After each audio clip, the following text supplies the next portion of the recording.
மத்திய பிரதேச மாநிலம் இந்தூரில் ஓய்வு பெற்ற நீதிபதியின் வீட்டில் புகுந்து முகமூடி கொள்ளையர்கள் கொள்ளையடிக்கும் சிசிடிவி காட்சிகள் வெளியாகி அதிர்ச்சியை ஏற்படுத்தியுள்ளது. சுமார் 4 நிமிடங்களில் இந்த கொள்ளைச் சம்பவம் நடந்துள்ளது.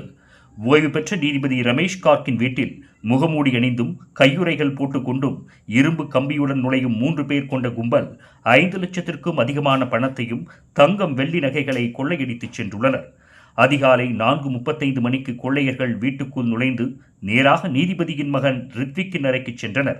ஒருவன் காவலுக்கு வெளியே நிற்க இருவர் அறைக்குள் நுழைகின்றனர்.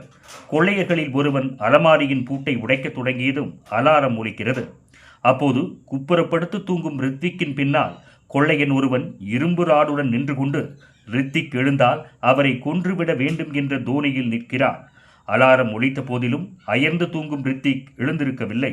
சுமார் 4 நிமிடங்களில் கொள்ளையர்கள் அங்கிருந்து கொள்ளையடித்து விட்டு சென்றுள்ளனர்.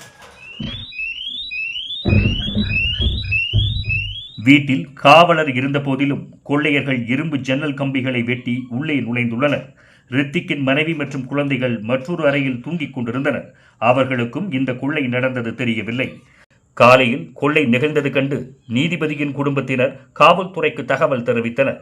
காவல்துறையினர் மோப்பனாய் மற்றும் தடயவியல் நிபுணர்களுடன் சம்பவ இடத்திற்கு வந்து சிசிடிவி காட்சிகளை ஆராய்ந்தனர். கொள்ளையர்கள் கையுறைகள் அணிந்ததால் எந்த விரல் ரேகைகளும் ஆதாரங்களும் சிக்கவில்லை. இந்த துணிகர கொள்ளை சம்பவம் தொடர்பாக போலீசார் விசாரணை மேற்கொண்டு கொள்ளையர்களை வலைவீசி தேடி வருகின்றனர்.